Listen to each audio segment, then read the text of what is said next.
Hello my dear student, क्या आप भी इंडिया की टॉप आईआईटी कॉलेजेस से बीटेक करना चाहते हो? तो ये जो वीडियो बना रहा हूँ मैं केवल आप ही के लिए बना रहा हूँ। जेईई एडवांस 2019 में आई हुई प्रॉब्लम है, मैकेनिक्स की प्रॉब्लम है, बहुत अच्छी प्रॉब्लम है। और हाँ, इस चीज की मैं ये गारंटी लेता हूँ, यदि आपने ये वीडियो पूरा देखा तो ये प्रॉब्लम आपको गारंटी समझ में आएगी। सबसे पहले अपन क्वेश्चन को रीड करते हैं। क्वेश्चन में दे रखा है a particle is moved along a path. एक पार्टिकल है जो इस पाथ के अलोंग मूव कर रहा है। पाथ कौन सा है? देखो, सबसे पहले पार्टिकल यहां पर था, फिर ए बी यहां पर आया, फिर बी सी यहां पर गया, फिर यहां पर आया, फिर यहां पर देयर लास्ट यहां पर। ये अपन को पाथ दे रखा है जो कि फिगर में शो कर रखा है। फिर इसने बोला in presence of a force, मतलब एक फोर्स है, इसके प्रेजेंस में एक पार्टिकल इस पाथ पर क्या कर रहा है? मूव कर रहा है। Where X and Y are in metre. यहां पर ये फोर्स में जो अपन को एक्स और वाई दे रखा है ना, ये क्या है? मीटर में है। एंड अपन को अल्फा की वैल्यू दे रखी है -1 न्यूटन पर मीटर। फिर अपन को फाइंड क्या करना है? The work done on the particle by this force F will be, मतलब अपन को इस पार्टिकल पर कितना वर्क डन किया गया इस फोर्स के द्वारा, वो अपन को फाइंड करना है। सबसे पहला कंसेप्ट, अपन को फाइंड क्या करना है? Work done. तो जो अपन को चीज फाइंड करनी है वो आपको पता होना चाहिए वर्क डन है क्या। तो वर्क डन होता है एफ डॉट एस। यहां पर एफ फोर्स को रिप्रेजेंट करता है और एस डिस्प्लेसमेंट को रिप्रेजेंट करता है। इन दोनों का स्केलर प्रोडक्ट क्या हो जाएगा? अपना वर्क डन हो जाएगा। तो अब अपन को यहां पर फोर्स एफ की वैल्यू क्वेश्चन में गिवन है अपन को, तो फोर्स एफ की वैल्यू अपन को क्वेश्चन में गिवन है, मैंने यहां पर नोट डाउन कर दी।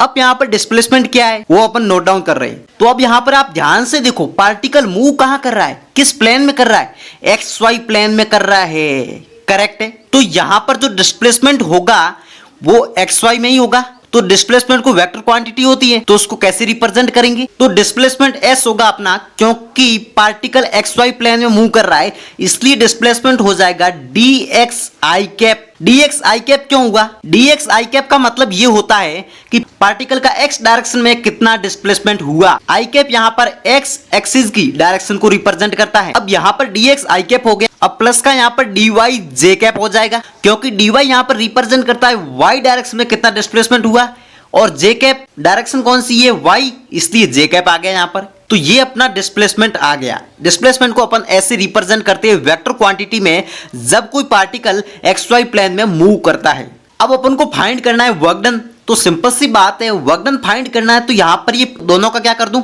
डॉट प्रोडक्ट कर दूं। तो अब मेरे को वर्क डन फाइंड करना था, इसलिए मैंने क्या किया, यहां पर एफ डॉट एस कर दिया, दोनों का डॉट प्रोडक्ट। तो डॉट प्रोडक्ट आपको पता होना चाहिए, आई का आई के साथ करते हैं, जे का जे के साथ कर देते हैं। तो सिंपल सी बात है, आई का आई के साथ क्या हो जाएगा? अल्फा वाई डी एक्स हो जाएगा, प्लस जे का जे के साथ तो यहां पर हो जाएगा 2 अल्फा एक्स डी वाई। ये अपन के पास फाइनली वर्क डन आ गया, जो कि अपना फर्स्ट इक्वेशन। तो यहां तक आपको चीजें क्लियर हो गई होगी। अगर तुम लोग नए हो तो सब्सक्राइब करो, वो जो लाल वाला बटन है उसके साथ स्कैम करो या फिर महफिल जमाओ, मुझे नहीं पता, बस क्लिक हो जाना चाहिए। अब अपन वर्क डन फाइंड करते हैं। सबसे पहले पार्टिकल यहां से यहां आया तो इसका वर्क डन कितना हुआ? जब पार्टिकल यहां से यहां आया तो मैंने मान लिया work done W A B हुआ, इक्वल टू हो जाएगा मेरे पास alpha Y as it is. यहां पर dx ये रिप्रेजेंट करता है x डायरेक्शन में डिस्प्लेसमेंट कितना हुआ, करेक्ट है। तो देखो ध्यान से, यहां पर पार्टिकल पहले यहां पर था, फिर यहां पर आया, तो टोटल x डायरेक्शन में डिस्प्लेसमेंट कितना हुआ? देखो ये डिस्टेंस कितनी है? 1। तो x डायरेक्शन में डिस्प्लेसमेंट कितना हुआ? 1। पॉजिटिव होगा, क्यों? क्योंकि पार्टिकल पॉजिटिव डायरेक्शन में जा रहा है, इसलिए यहां पर डिस्प्लेसमेंट अपना हो गया यहां पर 1, प्लस का 2 अल्फा एक्स डी वाई यहां पर ये रिप्रेजेंट करता है जब पार्टिकल ए से बी गया तो y डायरेक्शन में डिस्प्लेसमेंट कितना हुआ। तो ध्यान से देखोगे तो पार्टिकल केवल x डायरेक्शन में डिस्प्लेसमेंट हो रहा है, y कांस्टेंट है जो कि 1 है हमेशा, इसलिए यहां पर y डायरेक्शन में डिस्प्लेसमेंट पार्टिकल का नहीं हुआ। जब ये a से b गया तो यहां पर मैं 0 लिखूंगा, क्यों? क्योंकि y डायरेक्शन में इसका कोई डिस्प्लेसमेंट नहीं हुआ जब पार्टिकल a से b गया। तो आई थिंक आपको यहां तक क्लियर हो गया होगा। अब अपन को कुछ नहीं करना है, यहां पर अल्फा और y की वैल्यू पुट करनी। अल्फा की वैल्यू क्वेश्चन में अपन को गिवन है -1 और y की वैल्यू क्या है? सिंपल सी बात है, जब पार्टिकल यहां से यहां आया तो y की वैल्यू कांस्टेंट है हमेशा, जो कि 1 है, तो यहां पर मैं 1 पुट कर रहा हूं। तो फाइनली मैंने इसको कैलकुलेट कर दिया तो मेरे पास -1 जूल आया। ये वर्क डन आ गया जो कि पार्टिकल जब यहां से यहां गया। क्या बात है सर, क्या बात है सर, क्या बात, ये बात है। अब अपन फाइंड करेंगे जब पार्टिकल बी से सी आए तो यहाँ पर वर्क डन कितना हुआ। तो मैं इसको रिप्रेजेंट कर रहा हूं डब्ल्यू ऑफ बी सी से, इक्वल टू हो जाएगा मेरा एल्फा वाई dx। यहां पर ये रिप्रेजेंट करता है जब पार्टिकल b से c आया तो यहां पर x डायरेक्शन में कितना डिस्प्लेसमेंट हुआ। तो यहां पर सिंपल सी बात है, b से c आ रहा है तो x तो वैल्यू इसकी कांस्टेंट है 1। देखो इस तरह से x डायरेक्शन में कोई डिस्प्लेसमेंट नहीं हो रहा है, जब ये b से c आ रहा है तो यहां पर मेरा 0 हो जाएगा, प्लस का 2 अल्फा एक्स dy यहां पर ये रिप्रेजेंट करता है जब पार्टिकल b से c आया तो यहां पर y डायरेक्शन में कितना डिस्प्लेसमेंट हुआ।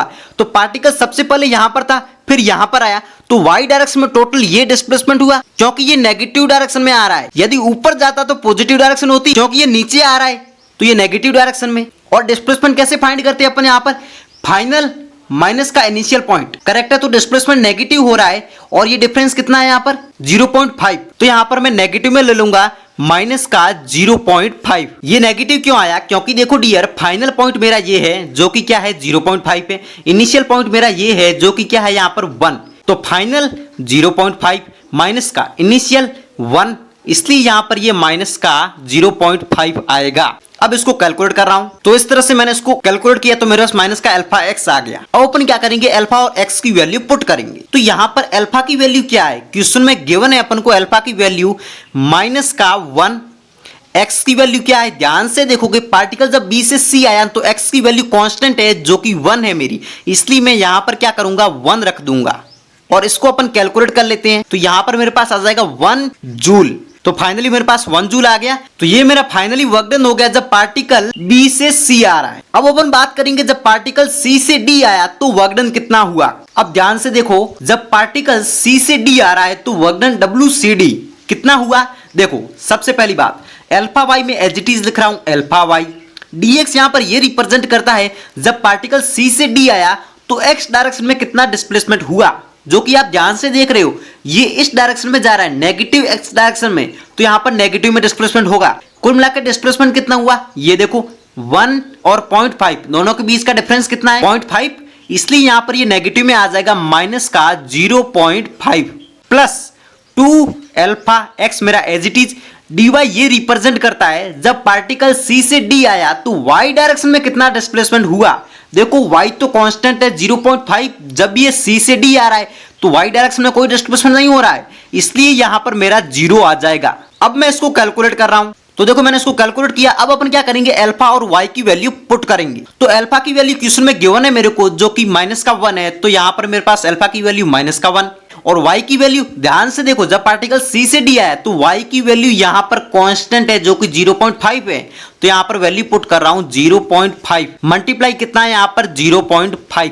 अब मैं इसको कैलकुलेट कर रहा हूं तो फाइनली देखो माइनस और माइनस मल्टीप्लाई होकर प्लस हो गया, इसलिए फाइनली मेरे पास वर्क डन आ गया जब पार्टिकल C से D गया कितना 0.25 जूल। अब अपन फाइंड करेंगे यहां पर जब पार्टिकल D से E आ रहा है तो वर्क डन कितना हुआ।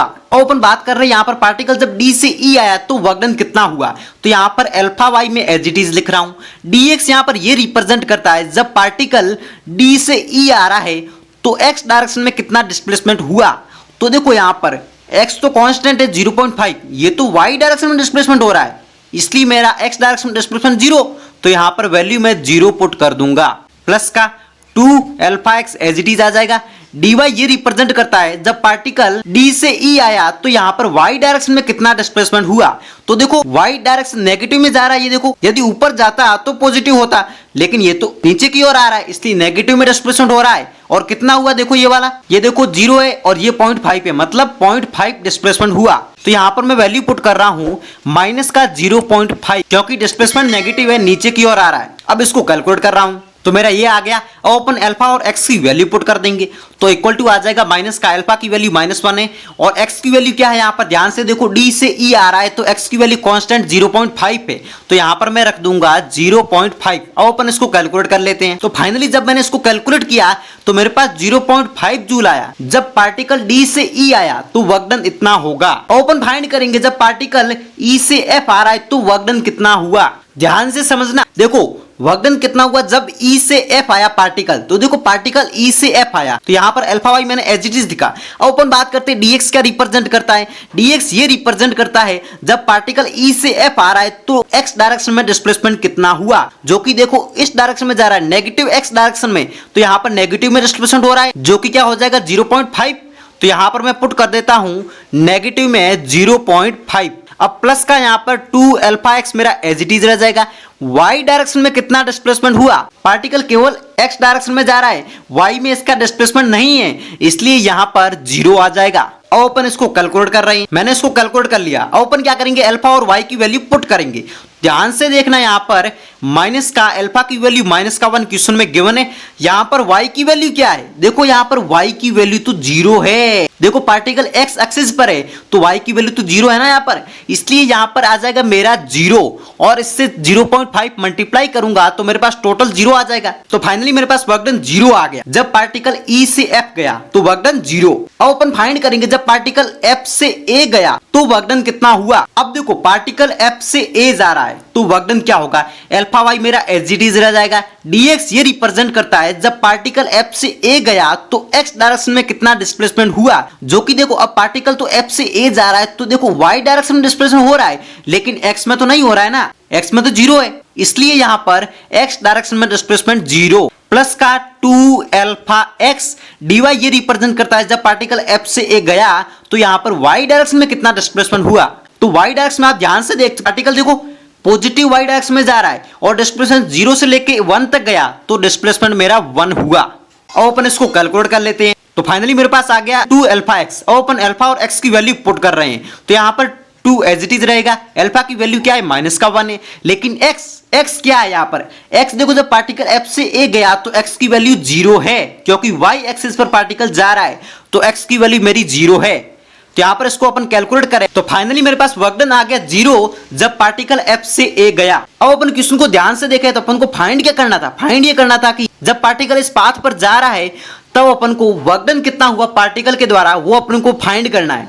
तो टोटल वर्क डन क्या करेंगे अपन, पूरा वर्क डन जितना भी आया अपन क्या करेंगे ऐड कर देंगे। तो देखो मैंने यहाँ पर टोटल लिख दिया जितना भी अपन के पास वर्क डन आया था और अपन क्या करेंगे सबको ऐड कर देंगे तो अपन के पास टोटल वर्क डन आ जाएगा। तो मैं यहाँ पर सबको ऐड कर रहा हूं। तो जैसे मैंने इसको कैलकुलेट किया मेरे पास फाइनल आंसर आ गया 0.75 जूल, जो कि मेरा फाइनली करेक्ट आंसर है। तो आई होप आपको ये क्वेश्चन गारंटी समझ में आया होगा। यदि मेरा एक्सप्लेनेशन अच्छा लगा तो प्लीज वीडियो को लाइक शेयर और चैनल को सब्सक्राइब जरूर करें।